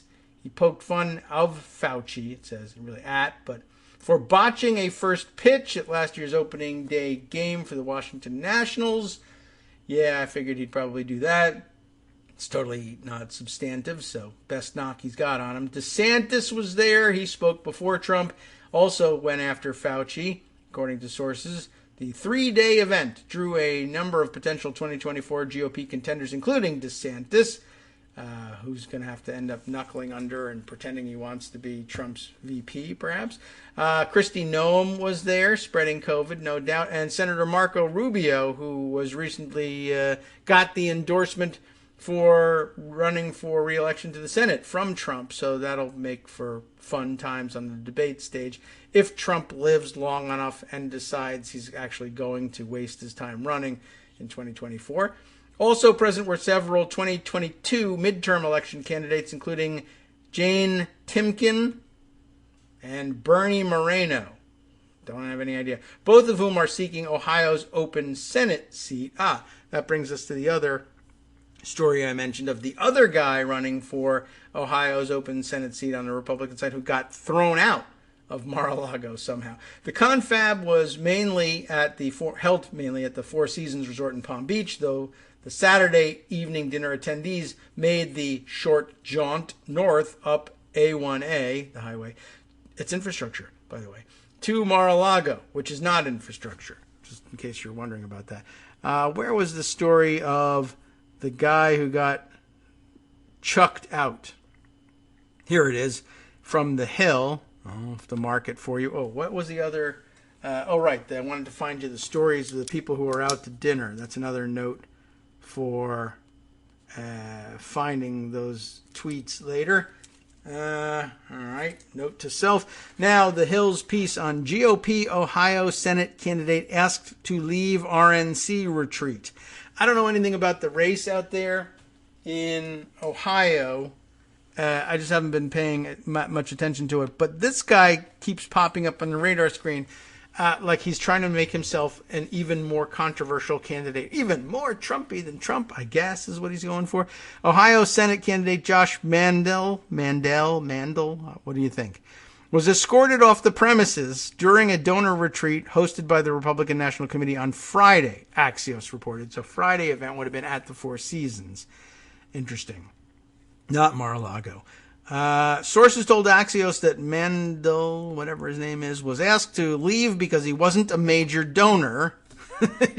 But, yeah, Mandel did not get the opportunity to speak with Republican donors before being asked to leave. The sponsored event was being held at the Four Seasons Resort in Palm Beach, Florida. Former Ohio GOP chairwoman Jane Timken was on the list as a major donor for the weekend. So she's running and she's a major donor, so she has two claims to being there. And I guess that's interesting. I would have thought, they would have the candidates there and let the donors talk to them and see how it's going. But I guess they're rigging it for Timken. Both Timken and Mandel, who are opponents, were at the event as they are trying to get an endorsement from former President Trump, who showed interest in endorsing Timken but fell back, according to Axios. Fell back. Mandel and Timken have shown their support for the former president. So basically, one's licking the right boot, one's licking the left, and they want to see, I guess, which boot ends up shinier before Trump endorses. Trump delivered a speech and mingled with attendees at Mar-a-Lago on Saturday. They brought them in to mingle with him. Both candidates are vying to replace Senator Rob Portman, who recently announced that he will not run for re-election. So no word on what is Mandel's claim to the endorsement, and it's very telling, I guess, about the Republican event in general, that, it's not that we don't allow the candidates, it's that if a candidate is a major donor, then fine. They can be there and mingle with people, and if they don't If they aren't yet a major donor, if they're just hogging all the money, then no, we kick them out. Unless, of course, they're hogging all the money and asking us to pay them to come listen to them give a speech that has nothing to do with what we're here for this weekend at their own resort. That will do. It's really amazing how they can't get over this guy. What a story. All right, well, we'll search around for the story of who was out to dinner where. I didn't put that aside because I didn't think we were going to get around there to that one, quite honestly. Let's see. Other stories worth bringing up, and we're getting close to our break at the half hour, so what can we do? Well, let's get right to this. I saw a couple of tweets on it over the weekend, and now there's actually a prepared story, but I think the first tweet I saw on it was from someone else, and I don't know whether we have the follow-up from them or not. No, I guess not. But I saw somebody else making the comment over the weekend, and I think an Axios reporter, and they hadn't written it yet. But instead, we'll go with Ed O'Keefe from CBS News, because there is a story attached. There's a story attached to the other guy's tweet, I'm sure, by now too. But I don't see it in pocket immediately. Ed O'Keefe tweeting yesterday, confirmed, like we've written about and everything, first of its kind call between more than 100 top corporate leaders on Saturday, focused on how to respond to proposed changes in state voting laws. Participants included top leaders of airlines, media, law, investment. Leaders invited included people from American Airlines, United Airlines. I guess they're all getting into it at the invitation of Delta, which found itself, on the front lines of this. Basically, this is fallout from the Georgia fallout, where Georgia adopts, the Republicans forced it to adopt these stupid new voter restriction laws, and the Georgia-based corporations like Delta and Coca-Cola eventually oppose it, speak up about it, and talk about the detrimental effects. And Republican response, surprisingly enough, is for that, well, not surprising now, if those who are current observers of the Republican Party respond by saying, well, in that case, to hell with those corporations, we'll kick them out, or we'll remove their special tax breaks. And we noted at the time how ridiculous it seemed, because Republicans were all about those special tax breaks and kept arguing that these corporations would leave the state if they didn't have those special tax breaks. And now they're going to repeal them, or they claim they're going to repeal them, because they're mad at the political stance that these companies are taking. And I guess now suddenly we're supposed to believe that it's no longer the Republican position that it's important that these corporations stay where they are and creating all the jobs, et cetera, et cetera. Now they're willing to lose all the jobs for various reasons. And it might be because they never really believed that there was a connection between those tax breaks and the jobs anyway. I don't know. But it's been an interesting development. And now, of course, I guess this has become a national effort that all corporations now feel, I guess thanks to dumb son of a bitch Mitch McConnell, that they might be under attack as well, because McConnell told them they would very likely be under attack and made those ridiculous comments that even ran to the corporations should stay out of politics. And everybody laughed, and then he was like, except for giving us the money to actually do politics. But after that, you should stay out of it. Give us the money and let us decide as elites what's good for you. And that, of course, used to be the very attack that they used, they would allege against Democrats. It never made any real sense, but that was the attack. And now they realize, actually, that's the model we do want to operate on. And we are anti-corporate, and we're pro-elites, and all of the things that we said we weren't every time anybody raised the issue. So anyway, Ed O'Keefe reports the leaders of American Airlines were there, United Airlines, the Atlanta Falcons, Levi Strauss Company, Walmart, Viacom, CBS, which is, of course, where Ed O'Keefe is employed, Ariel Invests, I'm not even sure what that is, LinkedIn, Twitter, AMC Theaters, among others. very interesting. And there's an article to go along with it. But now, of course, we run up against our break at the half hour, so we're not going to have a chance to read all the way through it, but maybe some introductory language from the CBS News story before we roll our music, or as we roll our music. First of its kind meeting draws more than 100 corporate leaders to discuss state voting laws. Ed O'Keefe himself has the byline on this one. And with some CEOs chiming in to the call from Augusta National Golf Club, site of the Masters Golf Tournament, which took place this past weekend as well. Attendees on the high-level Zoom call included leaders from healthcare, media, and transportation sectors, and some of the nation's leading law and investment firms. We'll find out more about what they had to say next. Hi everybody, it's me, David. Let's change things up from the old fundraising pitch for just a minute and talk instead about how you can be a part of our show. If you've got a smartphone or any other electronic recording device, why not sit down and record a segment for us? Read us an important article and give us your take. Read one of your own original essays, or even just give us your commentary on something you'd like to share that's important to you. Then send the file to me at kagrox@gmail.com and I'll try and work it into the show. Short segments, a few minutes in length, are easiest to fit in. And of course, I can't always guarantee that I'll be able to play everything, but if you've ever shouted at your radio or TV about something you wish was being covered, here's your chance to change that. Make the show your own. Send your submissions to me at kagrox@gmail.com.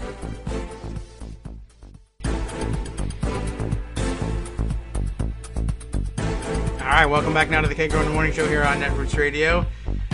Well, before I jump into Ed O'Keefe's article from CBS on this meeting and other bits and pieces of the background, just in case you're collecting the information, and I think you should, we have some additional input. Seth Chipman, who I don't know if we've ever gotten a tweet from you during the show that we read out, Chip. So if we have, I've forgotten. I apologize. But welcome to the party. I guess you've been here all along, but thanks for chiming in.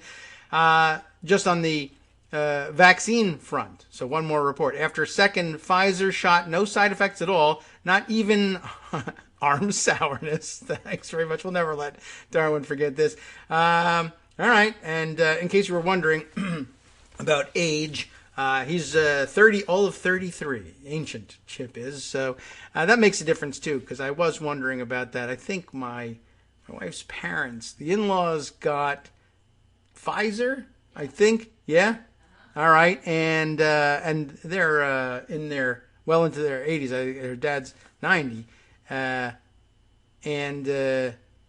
I thought, well, maybe elderly patients aren't having as much side effects, something, immune system, yada, yada. So, but I guess all the way from 33 to 90, people, I assume there's somebody somewhere. If you've gotten a Moderna shot and had no side effects, or maybe just sourness, period, let us know about that. Otherwise, I mean, I guess you're getting some anecdotal evidence about. Anyway, I probably should just stop, because if you are showing up for your shot and you see that you're getting Moderna, now you'll be upset. Don't worry about it. The side effects, you'll live.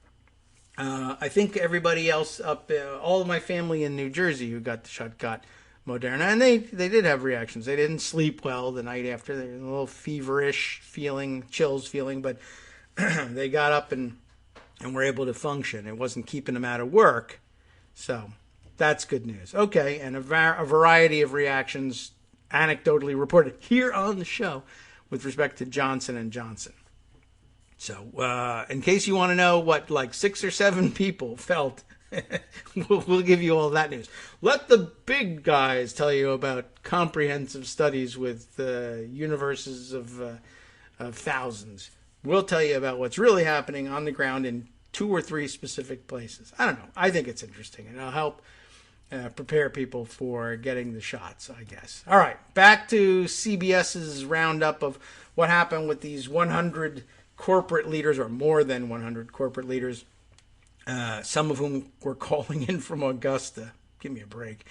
Anyway, the gathering was an enthusiastic voluntary statement of defiance against threats of reprisals for exercising their patriotic voices, said Jeffrey Sonnenfeld, a Yale University management professor who helped organize the confab. Nice label for a Zoom call, confab. The corporate leaders recognize that they need to step up to the plate and are not fearful of these reprisals, he added. They're showing a disdain for these political attacks. Not only are they fortifying each other, but they see this spreading of disease of voter restrictions from Georgia to up to possibly 46 other states is based on a false premise, and it's anti-democratic. The nonpartisan Brennan Center, which is tracking the local or the voting law proposals across the country, found that lawmakers in 47 states have introduced 361 bills that would restrict voting access. Of those restrictive bills, at least 55 are currently moving through legislatures in 24 states. You wonder what's in the crazier ones that aren't moving, or if they are crazier. I don't know. Maybe the worst is what's moving. So far, 29 of them have passed one chamber, while 26 of them have made it through a committee vote. Overall, 5 bills have been signed into law, including Georgia's in late March. Who else has signed them? We should probably take note of that. In the wake of Georgia's new law, Delta Airlines, Coca-Cola, and Aflac Insurance, Aflac, that's them, among other companies based in the Peach State, spoke out in opposition to the law. Republican leaders, including former President Trump, have in turn called for boycotts of the companies speaking out. Yes, that's the problem. Liberal organizations, civil rights groups, and some Democratic Party leaders have said the firms didn't speak out forcefully enough or before the passage of the law. Well, that's true. A move they argue might have stopped the law's passage. They probably should exercise that option now. Maybe that's what the call is about.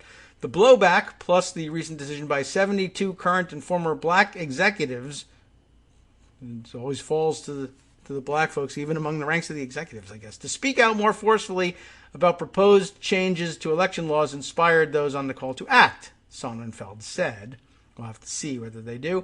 These CEOs said, enough of that. We're going to come together and reinforce our fellow CEOs. It's a support group for CEOs.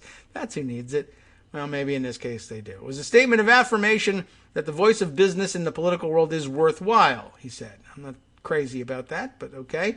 Organizers also stressed that the meeting was being put together long before Senate Minority Leader Mitch McConnell last week angrily denounced and criticized corporate leaders who he said were being misled by Democratic arguments against the new laws. Traveling in Kentucky last week, McConnell urged corporate leaders to stay out of politics and warned there would be unspecified consequences for speaking out against the new laws. He later backed off those comments, but said the corporate leaders were wrong. Participants in the meeting confirmed McConnell's comments came up, but they were not a central focus of the meeting. There was humor and mockery about that. That's good, said one participant, adding that another person on the call made reference to just give us your money and stay quiet. Another said, isn't it ironic who's talking about cancel culture?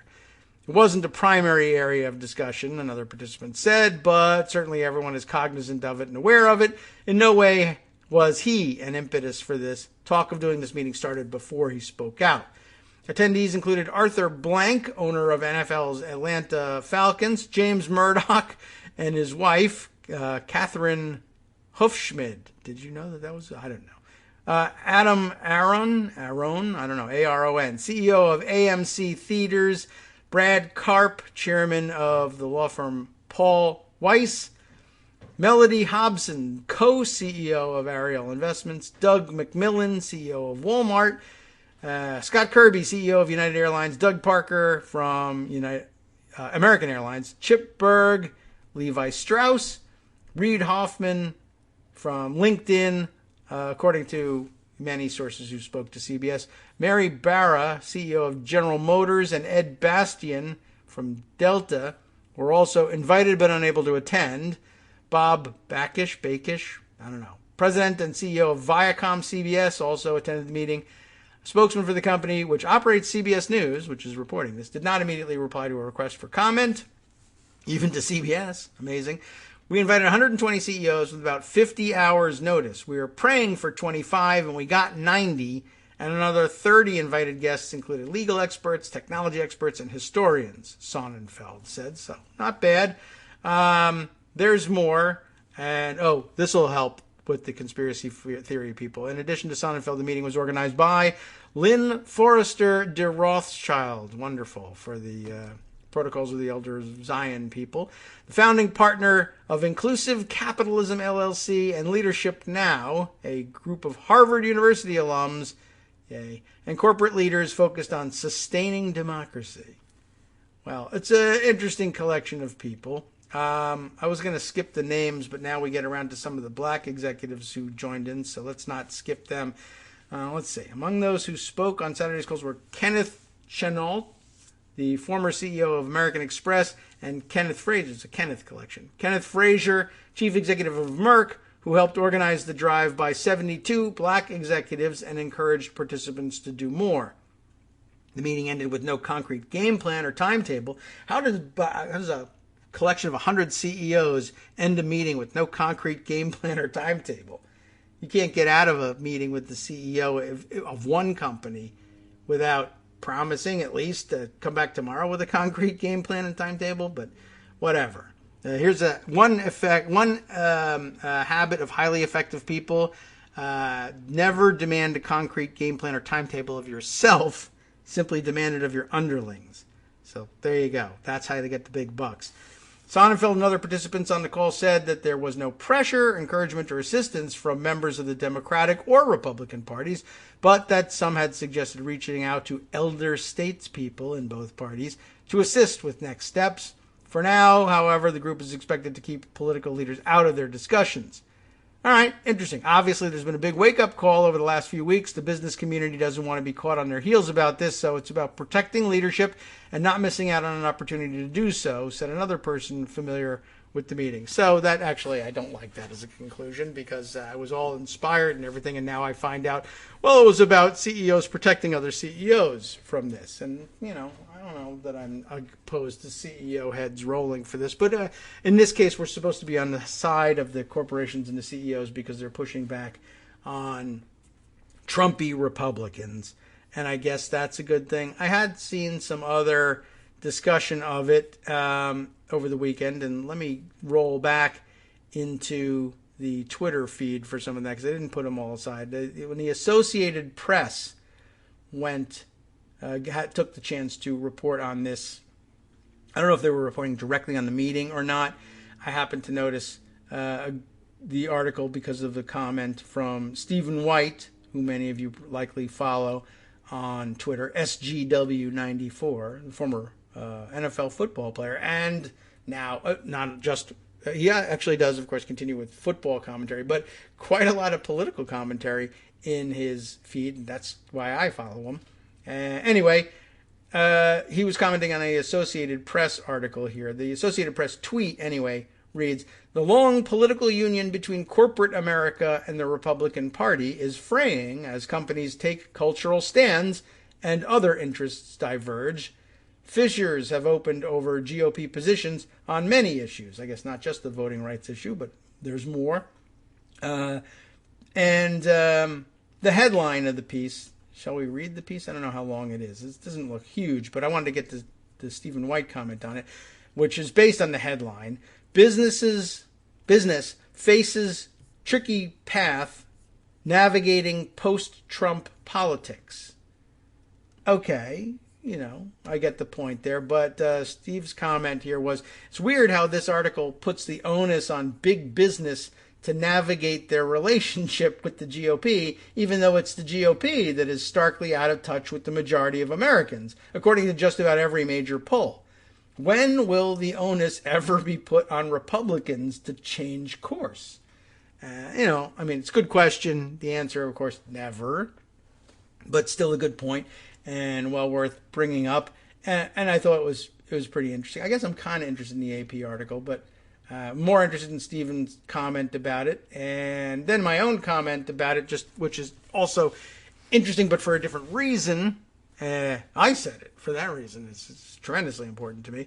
But the idea of interests diverging now between corporate America and Republicans, and like why that's happening, and why I think in the end Republicans, Mitch McConnell and others included, will probably, I hope, like if there's any sense in the world at all, be unsuccessful in corralling what am I even talking about? Corporations back into the fold as long as they're going to insist on, it's the Republicans that have changed directions in all this. There's been some change in direction from corporations, to be sure, but we understand what's driving that, and there's something sensible driving that, whereas it's just nothing but self-preservation.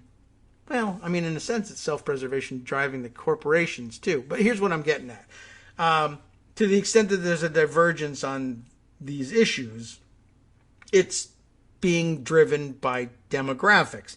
Demographics in the country are changing. This is true.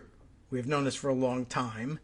And the reactions to it, we should have anticipated were going to be different as between corporations and Republicans anyway, if not just politicians in general, but Republicans for sure.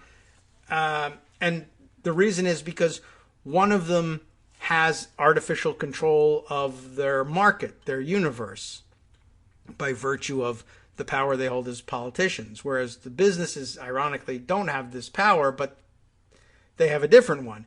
But demographics are changing, and therefore it makes no sense whatsoever for businesses to do anything but respond to those changing demographics. They don't have the ability to artificially change them the way politicians do. It makes no sense for businesses to consider suppressing market participation by minorities.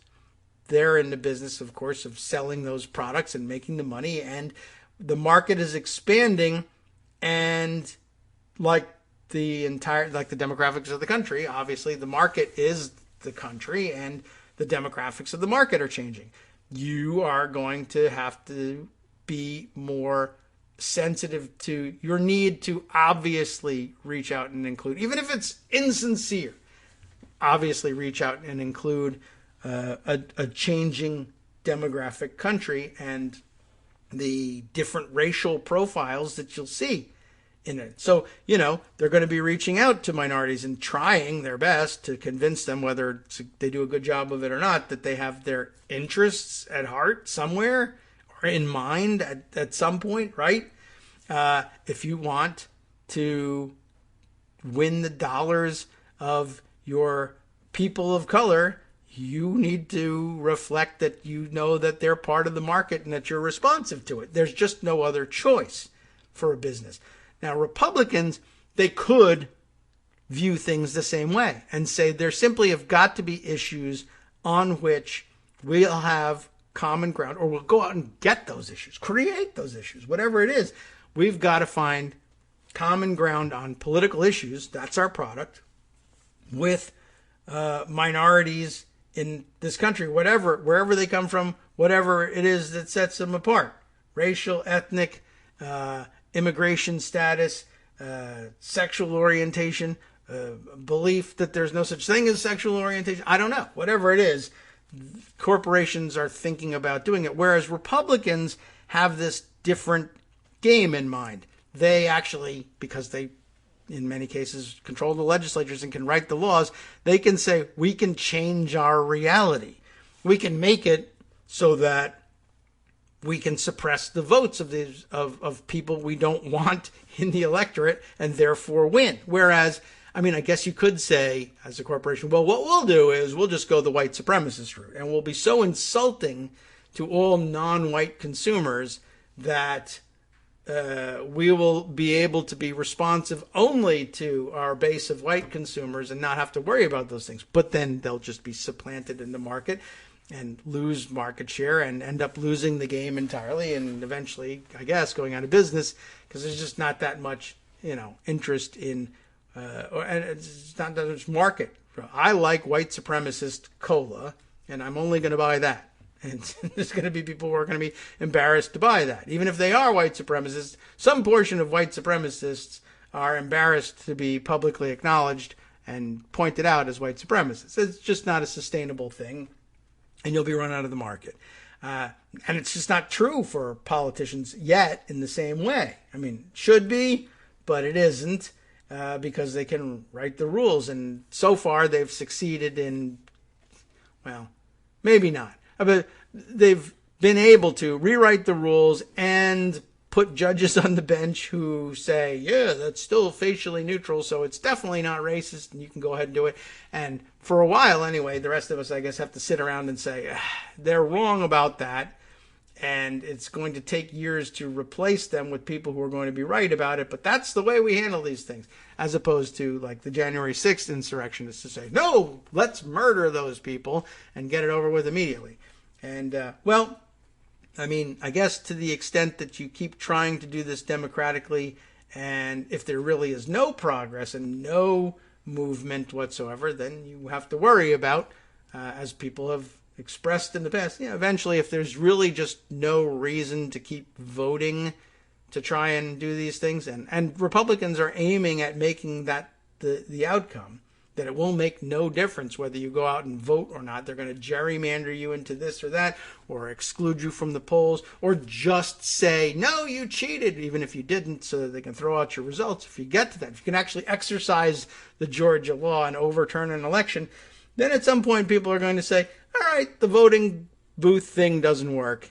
And, I guess I don't know. I'm not making it up. I'm not advocating it. I'm not saying anything. I'm just saying I think the political science is that at that point, then they say, we'll just murder them. And, well, it's a bad outcome. You want to try to avoid the murder thing as much as possible.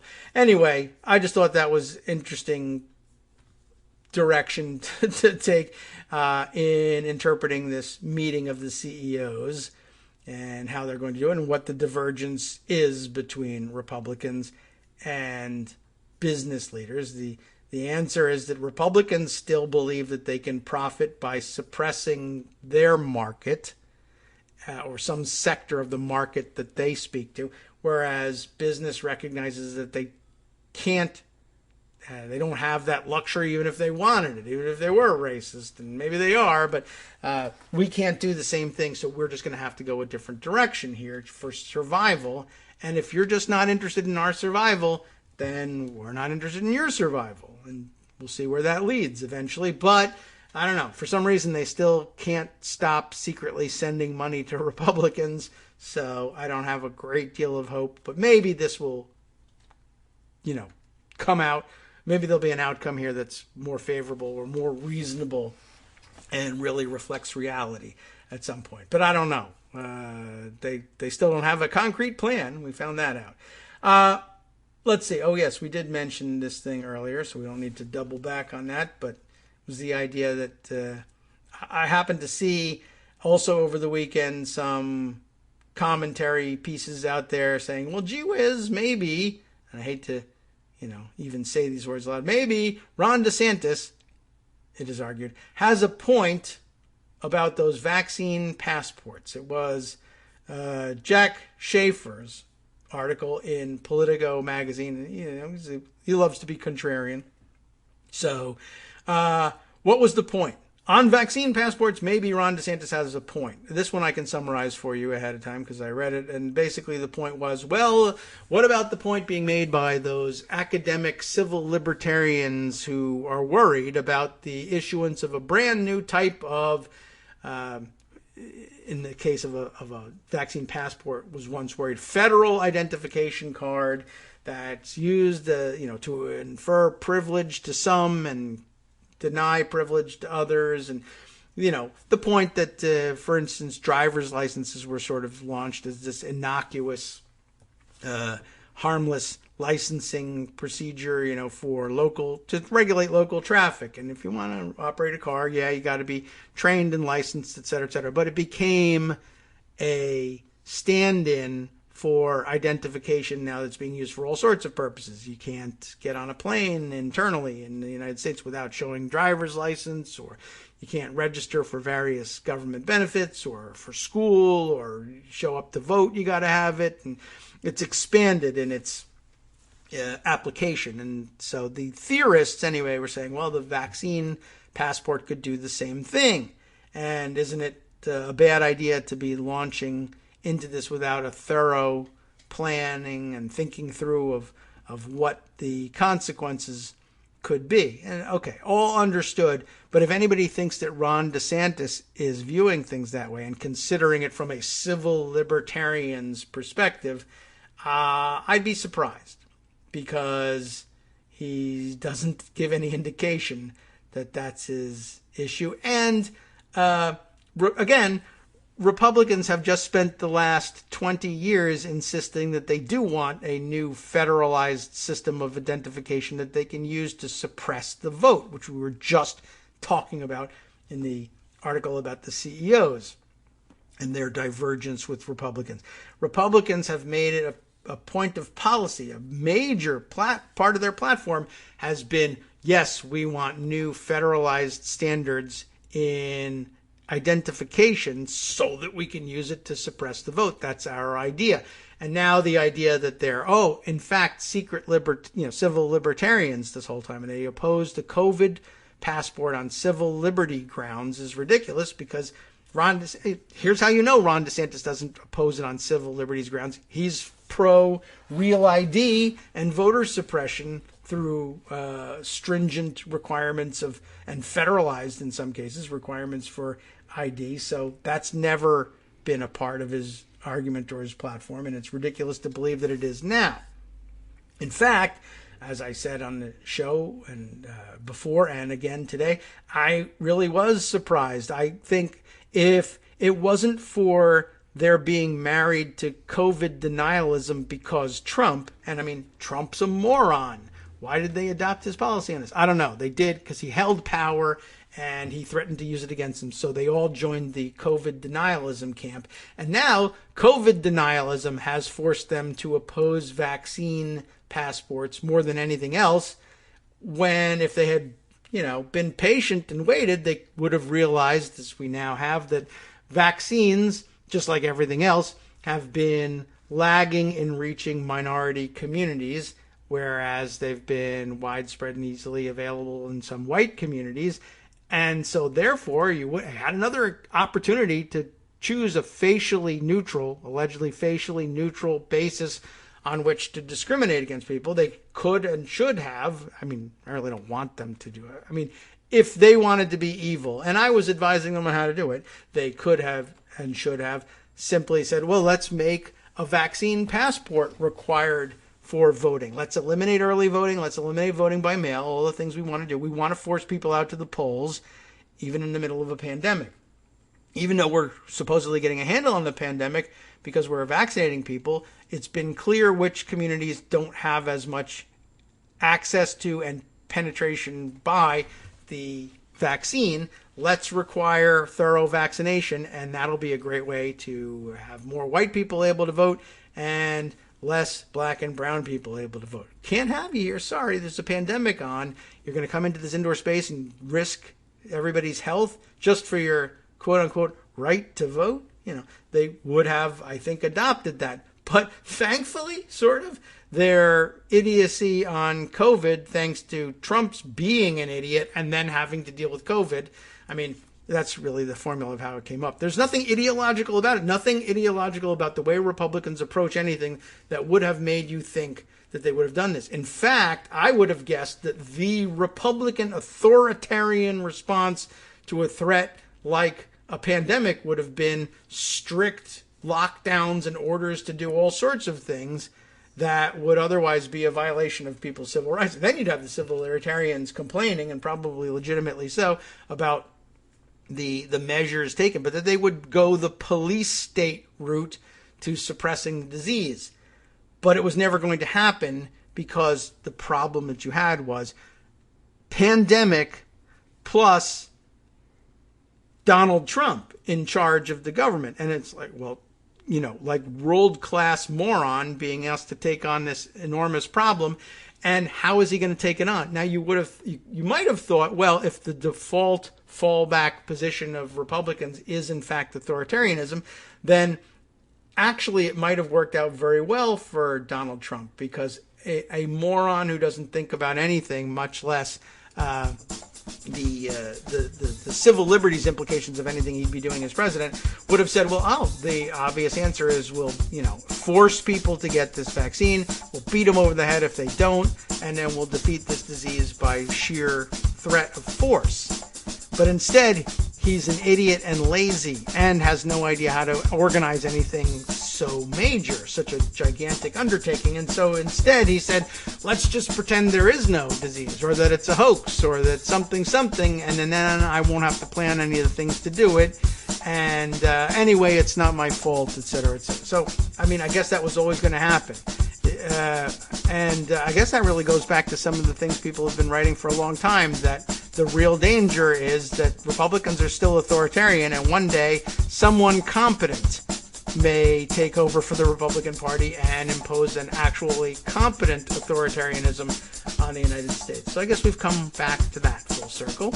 And speaking of full circle, the circle is complete on today's show. And time to hand things over to Justice Putnam for the West Coast Cookbook and Speakeasy. Next, let's see what he's got on tap here. Levi's CEO Chip Bergh, we mentioned him earlier, issued a sharp message for Mr. McConnell about voting rights, gun safety, and infrastructure. I didn't know about those parts, so stay tuned if you want more from the Levi's CEO. You have that rare opportunity next. From networksradio.com, you have been listening to Kagro in the Morning with David Waldman. More craziness, of course, as the Nevada GOP censures the Secretary of State. Why? For certifying the election for Biden. And more about the meeting of the top executives, this too intriguing, Justice, so stay tuned for more about that. And Biden calling for funding to investigate white supremacist beliefs among various U.S. immigration enforcement agencies. I'm going long to tell you all about that. All right, stay tuned for that next. See you tomorrow.